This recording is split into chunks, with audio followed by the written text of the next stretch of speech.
بے فکر و خبر اب کے ذرا دیکھ ادھر بھی، دیتا ہے تجھے ساری خبر فکر و خبر بھی، دیتا ہے تجھے ساری خبر فکر و خبر بھی۔ مبارکباد ہے، اللہ تعالیٰ ہم سب کو ہم سب کی بخشش اور مغفرت کا فیصلہ فرمائے اور ہم جائیں اس حال میں کہ اللہ ہم سے راضی ہو چکا ہو اور ہم اللہ سے راضی ہو چکے ہوں، اور ایک نئی زندگی کا آغاز آج سے ہو۔ ایسا نہیں ہو کہ رمضان محض تھا عبادت کے لیے، رمضان چلا گیا اب من مانی زندگی شروع ہو، یہ نہیں ہونا چاہیے۔ حضرت کعب احبار فرماتے تھے کہ جس نے روزہ رکھا اور روزے میں یہ خیال اپنے دل میں پیدا کیا کہ رمضان گزر جائے گا تو پھر میں نئے سرے سے گناہوں کا کام شروع کر دوں گا، تو اس کے روزے اس کے منہ پر مار دیے جاتے ہیں۔ اللہ تعالیٰ کو ایسے روزوں کی کوئی ضرورت نہیں۔ آپ یقین مانیے اللہ کے یہاں آپ کی قبولیت کی نشانی یہ ہوگی کہ رمضان کے بعد آپ کی زندگی پر آپ اچھے اثرات مرتب ہوں، آپ کی نمازیں اب نہ چھوٹیں، آپ کی تکبیر اولیٰ نہ چھوٹے، سنتوں کا آپ مکمل اہتمام کریں، قرآن مجید کی تلاوت جیسے ہمیشہ کرتے تھے، نہ صحیح اتنا زیادہ لیکن کم از کم ایک پارہ آدھا پارہ پاؤ پارہ جو آپ سے ہو سکے اس کا ہمیشہ التزام کریں۔ آپ اپنے پیٹ کی حفاظت کر رہے تھے، کان کی حفاظت کر رہے تھے، آنکھوں کی حفاظت کر رہے تھے، رمضان کے بعد بھی ان کا اہتمام کریں۔ آپ کی آنکھیں غلط نہ دیکھیں، آپ کے کان غلط نہ سنیں، آپ کی زبان غلط نہ بولے، آپ کا پیٹ حرام قبول نہ کرے، یہ ہمارا شیوا ہونا چاہیے۔ اگر یہ ہماری زندگی میں نشانی پائی گئی اور رمضان کے اثرات ہماری زندگیوں پر نظر آئے تو یقین مانیے ہمارے روزوں کے قبول ہونے کی یہ نشانی ہے۔ اور اگر ہم نے اپنی زندگی کو بدل دیا رمضان کے بعد تو اس کا صاف مطلب یہ ہے کہ ہمارے روزے اللہ کے یہاں قبول نہیں ہوئے، اس لیے اس کے بعد اچھے عمل کی توفیق نصیب نہیں۔ یہ نشانی بتائی ہے علماء نے، ہر اچھے عمل کے بعد اس عمل کے قبول ہونے کی نشانی یہ ہے کہ آپ کا دار و مدار آپ کی زندگی وہ اچھے اعمال پر قائم رہتی ہے، تو آپ کے سابقہ اور پرانے عمل کے قبول ہونے کی نشانی ہے۔ دوسری بات جو اس وقت آپ سے ہم کہنا چاہتے ہیں وہ یہ کہ جس سرزمین میں اس وقت ہم لوگ رہ رہے ہیں، یہ سرزمین ایک زمانے سے یہاں ہم لوگ آباد ہیں اور یہ ہمارا ملک ہے، اس ملک سے ہم کو محبت ہے اور اس ملک میں ہم اللہ کے نام کے ساتھ زندہ ہیں۔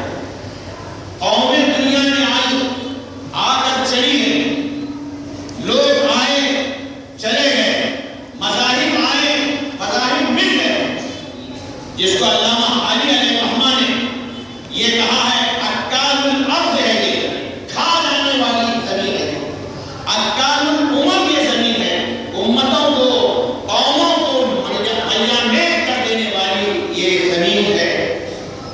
قومیں آئی برباد ہوئی، مذاہب آئے پتہ تک نہیں چلا کہاں چلے گئے، لیکن کمال کی بات یہ ہے کہ اللہ کا یہ دین جو ہماری اور آپ کی زندگیوں میں الحمدللہ آج باقی ہے، یہ دین آج تک یہاں قائم ہے، باقی ہے اور قیامت تک انشاءاللہ قائم رہے گا۔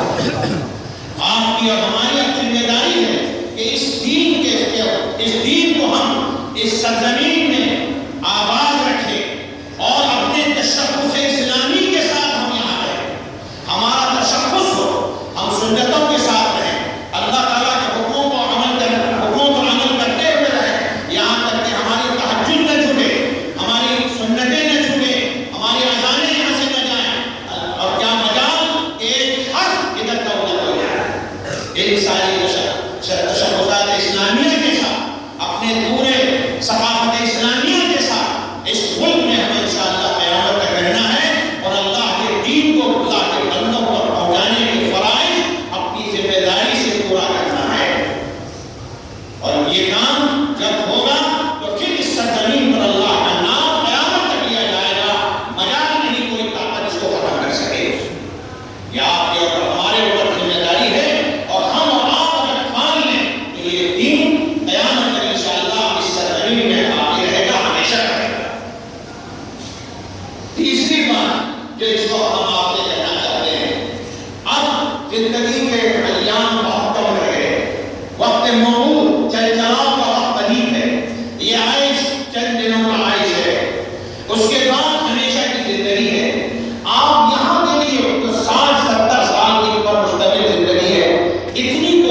کر رہے ہیں، اتنی کدو دو کر رہے ہیں کہ یہاں کی زندگی آرام سے کٹے، عافیت سے گزرے، چین و سکون سے گزرے۔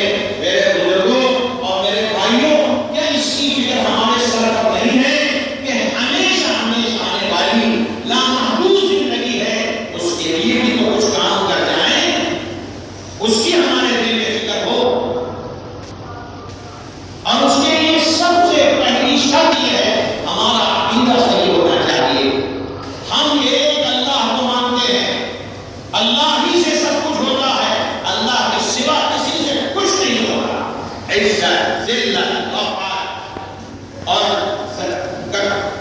وہ عزت، ذلت اور موت اور حیات سب کچھ اس کے ہاتھ میں، اس کے قبضے میں ہے، کسی کے ہاتھ میں کچھ نہیں۔ اسی سے ہماری اسی کی طرف ہماری لگن ہو اور اسی کی طرف ہماری توجہ ہو، اور سارے مرحلے میں اللہ کی طرف ہم رجوع کریں، کسی اور کی طرف غیر کی طرف ہماری نظر نہ جائے۔ اس کو کہتے ہیں عقیدہ۔ اگر ہماری نظر دوسروں کی طرف گئی تو اس کے معنی یہ ہے کہ ہم اللہ کے ساتھ نعوذ باللہ کسی دوسرے کو بھی شریک کر رہے ہیں، ہماری نظر اللہ پر نہیں ہے، ہم یہ سمجھتے ہیں کہ نہیں اللہ تعالیٰ کے علاوہ کوئی دوسرے کے اندر بھی نعوذ باللہ طاقت ہے، یہ شرک کے مترادف ہے، یہ توحید سے ہٹی ہوئی بات ہے۔ خالص الا للہ الدین الخالص، خالص دین چاہیے، جیسے ہم لوگ چاہتے ہیں خالص دودھ، خالص گھی، ایسے اللہ بھی چاہتا ہے خالص دین جس میں آمیزش نہ ہو شرک کی۔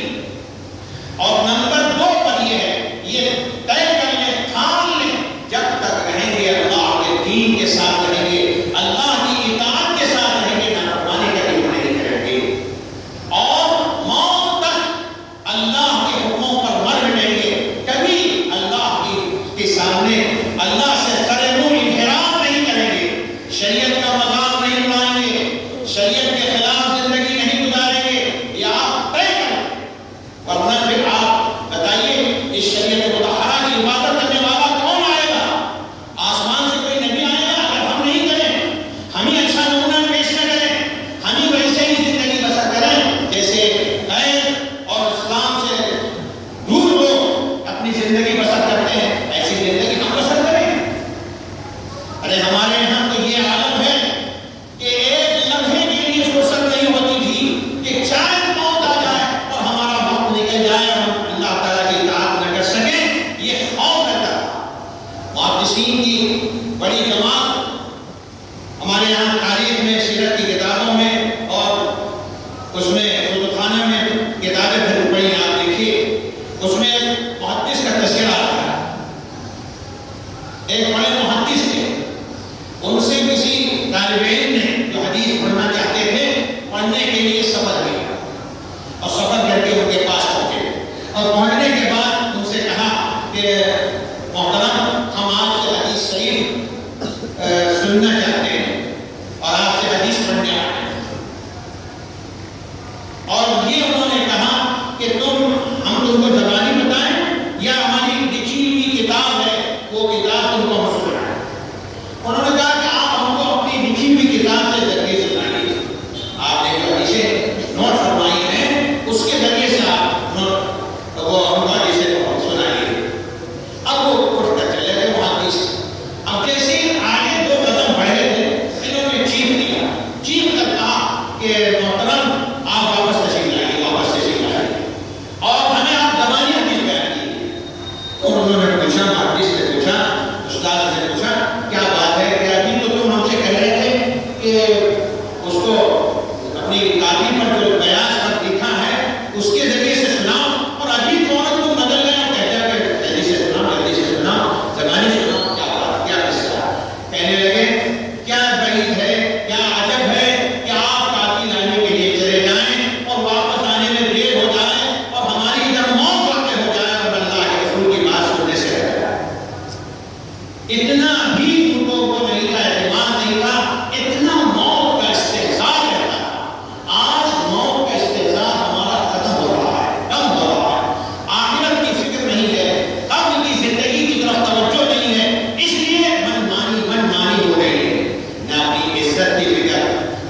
دین کا لباس، نہ اپنے قوم کا ادب، نہ اپنے ماں باپ کا خیال، نہ اپنے علماء کا احترام. یہ کیوں ہو رہا ہے؟ اس کی وجہ یہ ہے کہ آخرت کا فکر کم پڑتا جا رہا ہے، موت کا استحضار کم ہوتا جا رہا ہے، جنت اور دوزخ کی اہمیت ہمارے دلوں سے کم ہوتی جا رہی ہے، اس لیے اس طرف توجہ نہیں ہو پاتی. بزرگوں اور بھائیوں، اس کا بڑا ہم لوگ لحاظ رکھیں. آج کے اس مجمع میں اس کا خیال رکھیں. بہت جلد موت آنے والی ہے، اللہ کے یہاں حاضر ہونا ہے، حساب دینا ہے. اس لیے اپنی زندگی حساب سے پہلے خود حساب لے کر صحیح کر دیں. تیسری بات، اس وقت ہر جگہ ہم لوگ رو رہے ہیں، بے دینی ہے، بے دینی ہے. جگہ جگہ مسلمان دین سے دور ہوتے جا رہے ہیں، توحید سے واقف نہیں، اللہ تعالیٰ کے کلام کو پڑھ نہیں سکتے، اس کو سمجھتے نہیں، رسول صلی اللہ علیہ وسلم سے واقف نہیں. یہ عجیب بات اس وقت دنیا میں چل رہی ہے، ہر جگہ رونا ہوتے ہیں. لیکن کبھی ہم نے کوئی سوچا بھی ہے اس کے اسباب کیا ہیں؟ کوئی بھی بات پیش آتی ہے، سنجیدہ آدمی محاسبہ کرتا ہے اور کرتا ہے. کیوں ایسا؟ اپنے ایمان پر ہم غور کرتے ہیں. کاروبار ٹھپ پڑ جائے اس پر ہم لوگ جائزہ لیتے ہیں، محاسبہ کرتے ہیں، لوگوں سے مشورہ کرتے ہیں. لیکن اللہ کا دین ہماری زندگیوں سے نکل رہا ہے، بے دینی پیدا ہوتی جا رہی ہے، بتدریج اللہ سے تعلق کم پڑتا جا رہا ہے. لیکن اس کی طرف توجہ نہیں ہو رہی ہے کہ کیوں ایسا ہو رہا ہے، بے دینی کے اسباب کیا ہیں. بزرگوں اور بھائیوں، ان اسباب میں اگر آپ غور کریں تو موٹے موٹے 3 اسباب آپ کے سامنے پیش کرنا چاہتے ہیں. سب سے پہلا سبب تو آپ کے اندر اور ہمارے اندر جو بات پیدا ہو گئی بے دینی کی، اس کا سب سے پہلا سبب ہے کہ تعلیم کے اندر قرآن مجید کو دوسرے نمبر پر رکھا جا رہا ہے. ساری تعلیم دی جا رہی ہے، ساری تعلیم، اس کو صحیح کہیے کہ غلط کہیے کہ اس سے نہیں، ساری چیزیں سکھائی جا رہی ہیں، لیکن اللہ کا کلام سکھایا نہیں جا رہا ہے. اس سے بے دینی نہیں پیدا ہوگی تو اور کیا ہوگا؟ مشرکوں کو موحد بنانے والی چیز کون سی چیز تھی؟ کافروں کو مومن بنانے والی چیز کیا تھی؟ ظالموں کو عدل اور انصاف پر لانے والی چیز کیا تھی؟ راہ بھٹکے انسانوں کو راہ پر لا کر امتوں کا ایمان بنانے والی چیز کیا تھی؟ وہ کیا چیز تھی؟ وہ اللہ کا کلام تھا، قرآن مجید تھا، جس نے ان گرے ہوئے انسانوں کو اس بلندی پر لا کر، وفات پر لا کر کھڑا کیا کہ دنیا عش عش کرتی ہے ان کی بلندی پر اور ان کی بڑائی پر. کوئی کہہ سکتا ہے کہ صدیق اکبر غلط ہے؟ نعوذ باللہ. عمر فاروق کسی چیز کو نہیں جانتے تھے، آپ کہہ سکتے ہیں. لیکن عمر فاروق کیسے بنے؟ یہ اللہ کے کلام سے بنے. صدیق اکبر کیسے بنے؟ یہ اللہ کے کلام سے بنے. 50 سال کے اندر آدھی دنیا کی امامت کرنے کے قابل کیسے ہوئے؟ یہ اللہ کے کلام سے ہوئے. بزرگوں اور بھائیوں، ہم نے اپنے ہاتھوں سے اللہ کے کلام کی بے عزتی کی ہے، اللہ کے کلام کو حقیر سمجھا ہے.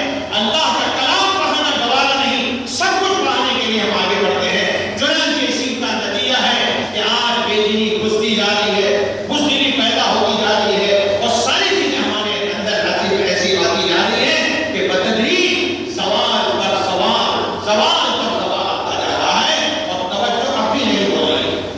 کہ اللہ تعالیٰ معاف فرمائے، اس کو ثانوی درجہ دیتے ہیں، دوسرے درجہ. قرآن شریف کو تو گھر میں پڑھے گا، اس کو سمجھے گا، وہ کسی مولوی صاحب کے یہاں جا کر وہ شام کو پڑھ لے بس.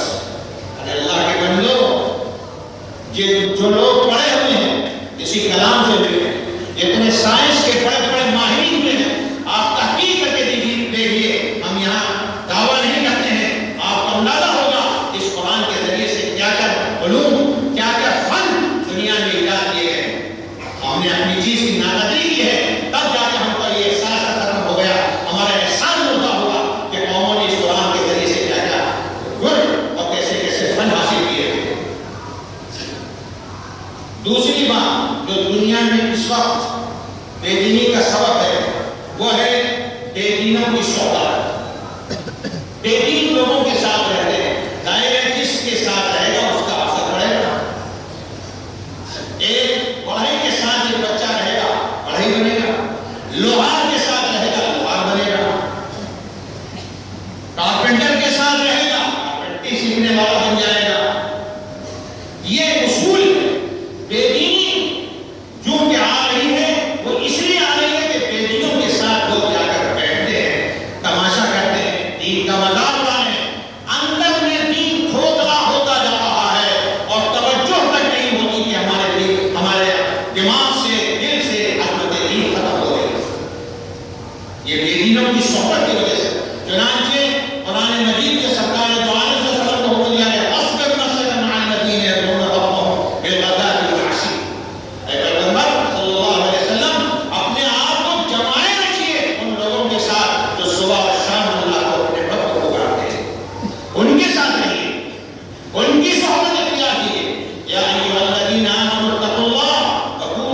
جو مسلمانوں کے اندر بے دینی پیدا کر رہی ہے وہ ہے حلال اور حرام کی تمیز ہوتی جا رہی ہے۔ اپنے مال کے اندر جیسے پہلے تھا ہمارے یہاں کہ روپیہ اگر کسی نے اپنے بچے نے زیادہ پھینک دیا تو ماں کے کان کھڑے ہو جاتے تھے، باپ پریشان ہو جاتا تھا، ہمیشہ 15 روپیہ آتے تھے، آج 16 روپیہ میرے بچے نے کیسے پھینک دیا۔ ان کے سیٹ سے سوال کرتے تھے کہ میرا بچہ 15 روپیہ بھیجا تھا، آج 16 کیوں بھیجا؟ نہیں، سیٹ کہتا تھا نہیں، ہم نے آج سے 1 روپیہ تنخواہ اس کی بڑھا دی۔ تب اطمینان ہوتا تھا کہ الحمدللہ حلال کا پیسہ آ رہا ہے، حرام کا پیسہ نہیں آ رہا ہے۔ اور آج کوئی تمیز نہیں، کوئی اس کا اندازہ نہیں کہ حلال کا ہے کہ حرام ہے، ہر کی آمد در رسی، اس کی طرف توجہ نہیں، جبکہ صاف قرآن کہتا ہے جو لوگوں حلال کا کلوا من الطیبات پاکیزہ روزی کھاؤ واعملوا صالحات، اچھے اعمال کرو۔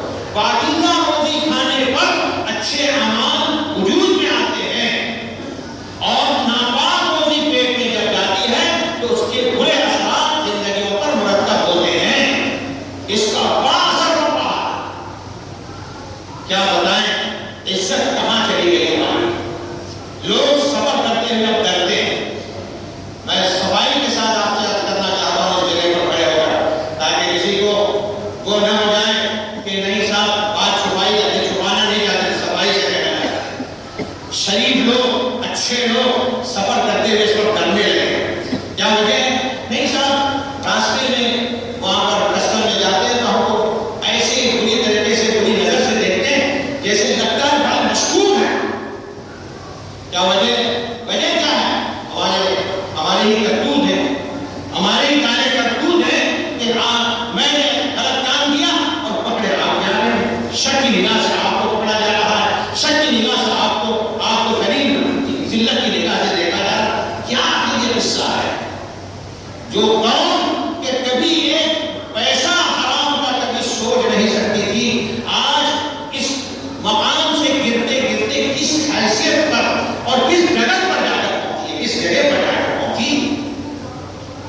عزت کی روزی چاہیے، عافیت کی روزی چاہیے، بھلے آپ چاول نہ کھائیں، چٹنی پر آ جائیں، گوارا کیجیے، اللہ کی قسم اسی میں آپ کے لیے راحت ہے۔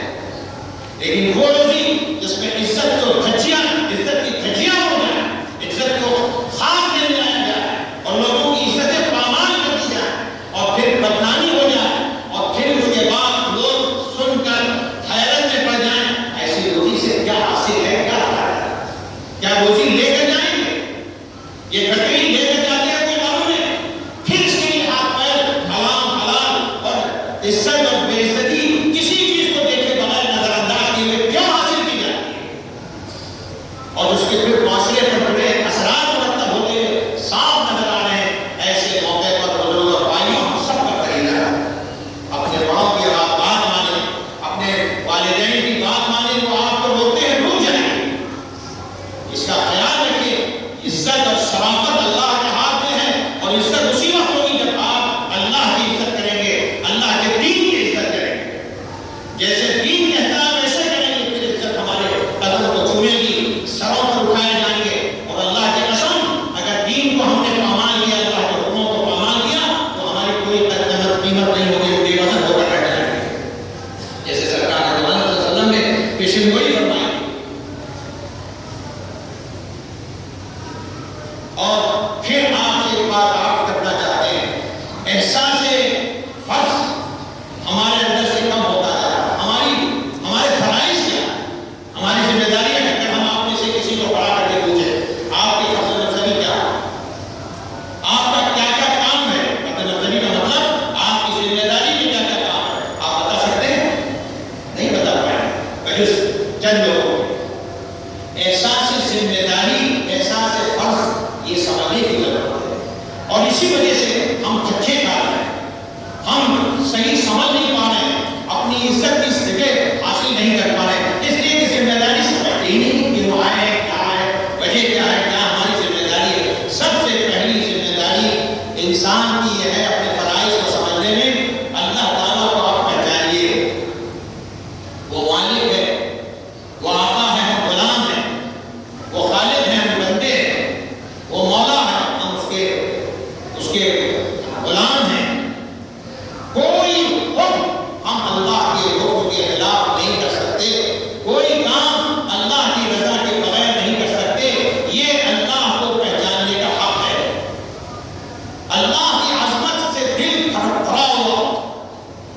حضور صلی اللہ علیہ وسلم کی وابستگی اور محبت سے دل لبریز ہو، جب اللہ کا نام آئے تو کہیں اٹھے کہ میں اللہ کی کبھی نافرمانی نہیں کروں گا. اس کو کہتے ہیں احساس ذمہ داری. جب حضور صلی اللہ علیہ وسلم کا ذکر مبارک آئے تو آپ کہتے ہیں کہ حضور کی سنت پر میں رہوں گا، آپ کے طریقے پر میں رہوں گا، اس کے علاوہ میرا کوئی کام نہیں. یہ آپ کو سمجھنے کی ضرورت ہے. سب سے پہلی ذمہ داری آپ کی ہے. اللہ تعالیٰ کو آپ پہچانیں، حضور اکرم صلی اللہ علیہ وسلم کو آپ پہچانیں. دوسری ذمہ داری ہے انسان فقط عبادت کے لیے پیدا کیا گیا. یہ آپ ذہنوں میں دماغ میں بٹھائیے. ہمارا معاملہ کیا ہوا ہے؟ پہلے روزی، پہلے ڈیوٹی، پہلے کام، بعد میں وقت بچے تو عبادت. ہر کس کے انسان کی زندگی کا مقصد ہے. آپ نے سمجھا نہیں ہے، اپنی ذمہ داری کو نہیں سمجھا. سب سے پہلے اللہ کا حکم، باقی نمبر 2 پر سب کچھ. اور یہاں ہمارا حال یہ کہ نہیں صاحب ڈیوٹی اتنی ایسی ہے کہ ہم نماز نہیں پڑھتے تھے. جب کبھی وقت مل جاتا ہے تو پڑھتے ہیں، جمعہ پڑھتے ہیں، کبھی نہیں پڑھتے. وقت ملا تو پڑھتے ہیں، نہیں تو نہیں. اور 5 وقت کی نماز پڑھا لیں گے کہ پڑھ ہی نہیں پاتے. عشاء میں آ کر کبھی پڑھ رہے. بھائیوں، بزرگوں، یہ اسلام ہے. یہ فرض منصبی آپ پورا کر رہے ہیں. آپ اپنی ذمہ داری کو سمجھ رہے ہیں. اللہ کی عبادت کو ثانوی اور دوسرا درجہ دے کر اپنے مطلب کو اور اپنی روزی کو آپ اول دے رہے ہیں. آپ کا بچہ کچھ نہ کچھ کما کر پھرتا رہ جائے گا، بھلے آپ اس کو کچھ نہ سکھائیں. میں یقین سے آپ کو کہتا ہوں، آپ اس کو بھلے کچھ نہ سکھائیں، لیکن آپ کا بچہ اپنے پیر پر جب کھڑا ہوگا کسی نہ کسی ٹرک سے ایک پیسہ کما دے گا. اللہ اس کو بھوکا نہیں مارے گا، وہ بھاگ رہے گا، خوش رہے گا. لیکن اگر آپ نے دین نہیں سکھایا، اسلام نہیں سکھایا، اللہ سے محبت نہیں سکھائی، پیغمبر کی وابستگی اور عشق سے اس کے دل و دماغ میں نہیں ڈالا، قسم اللہ کی جب آپ محشر کے میدان میں جائیں گے، آپ نے فرمایا گیا یوم تقلب وجوہہم فی النار یقولون یا لیتنا اطعنا اللہ واطعنا الرسول.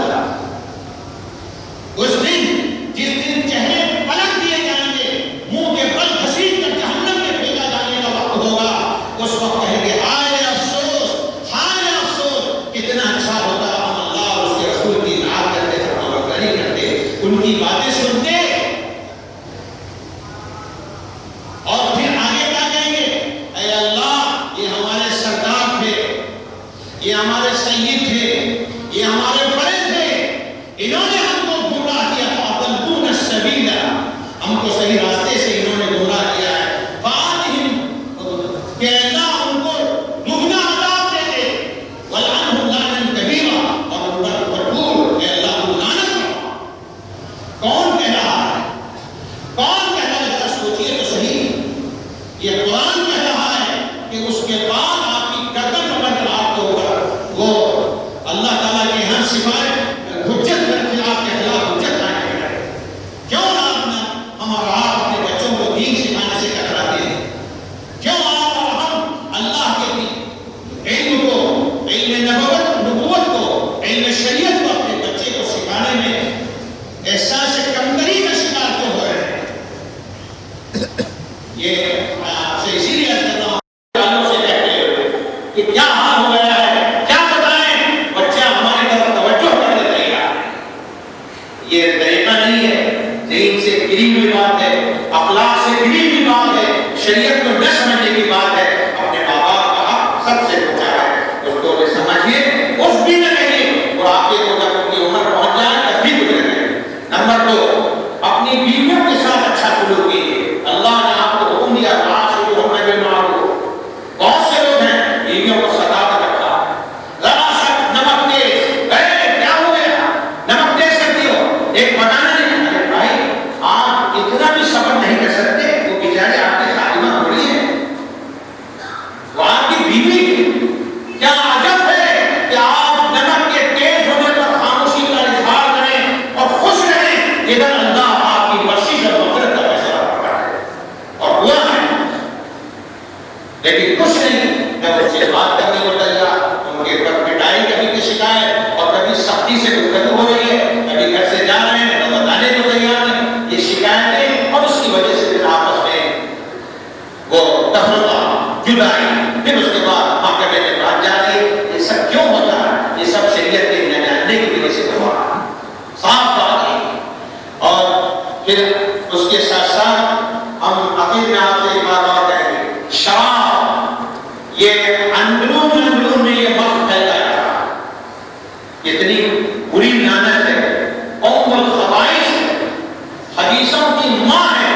آپ کو جب بسمار ہوگی تو پھر وہ کیا کرے گا کیا نہیں کرے گا آپ سب جانا دے گا. اگر اس کو آدمی اس انداز سے پینا شروع کر دے کہ وہ نئی بوتل میں آئے یا کسی طرح سے اس کا دوسرا نام لیا جائے اور کسی جگہ جا کر دیا جائے وغیرہ وغیرہ، جتنے بھی قوم ہیں سب فاش ہونے والے، رسوا کرنے والے، ذلیل کرنے والے کام ہیں. آدمی کو توبہ کرنا چاہیے اور ایسی حرکت سے باز آنے کی ضرورت ہے. اور جو اگر کسی طرح سے ملوث ہے تو اللہ تعالیٰ سے سچی پکی توبہ کرنا چاہیے. اور ان لوگوں کو جن کو اگر کانوں کان خبر ہے اندر سے جا کر محبت سے اور پیار سے ان کو سمجھانا چاہیے.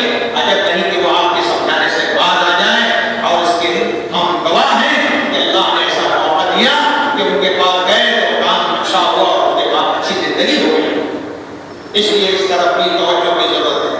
اور وراثت کے معاملے میں بھی بہت گڑبڑی ہوتی جا رہی ہے. کتنے لوگ ہیں جو یہ آ کر کہتے ہیں کہ ہمارا حصہ ہے، سال ہو گئے فلاں بھائی نے ہمارا حصہ نہیں دیا، اور اپنے نام پر پوری پراپرٹی کر دی ہے اور وہاں جا کر دیکھا تو اس کے نام پر ہے، حالانکہ ایک پیسہ آپ کو ابھی تک نہیں ملا اور سب کی یہ برابر کی میراث ہے. بزرگوں اور بھائیوں، میراث اگر کھائیں گے تو یقین مانیے آپ کا حشر اچھا نہیں ہوگا. جو بیویوں کو ستاتا ہے اس کا بھی حشر اچھا نہیں ہوا. تجربے کی باتیں ہم آپ کو بتائیں لیکن وقت نہیں. اور ایسے ہی جو حرام کھاتا ہے اس کی اولاد کبھی پنپ نہیں سکی ہے، اس کے برے اثرات ان کی اولادوں پر آ کر گئے ہیں. لوگوں نے یہاں تک کیا ہے احتیاط. آپ کو ایک قصہ ہم بتا دیں کہ ایک صاحب ایک آدمی کے پاس عیادت کرنے کے لیے آئے. ان کا آخری وقت تھا، جان نکل رہی تھی، طلاق کلام ہوا یا جو بھی ہوا، عیادت ہو گئی. عیادت کے بعد ان کی روح پرواز کر گئی.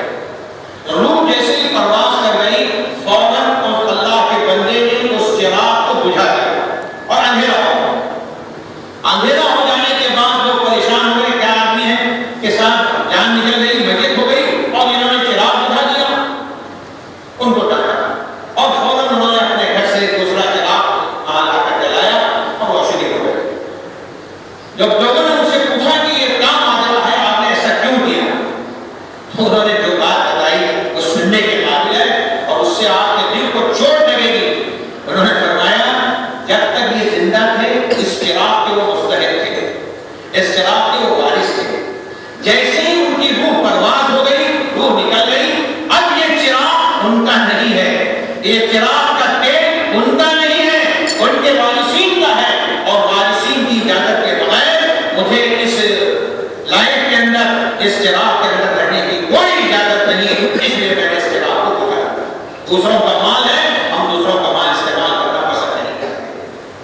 پین تھا والد کا جیب میں، جیسے ہی والد کی روح پرواز کر گئی، پین اٹھا کر اپنے اندر کو بھر دیا اور کہا یہ والد کا پین تھا.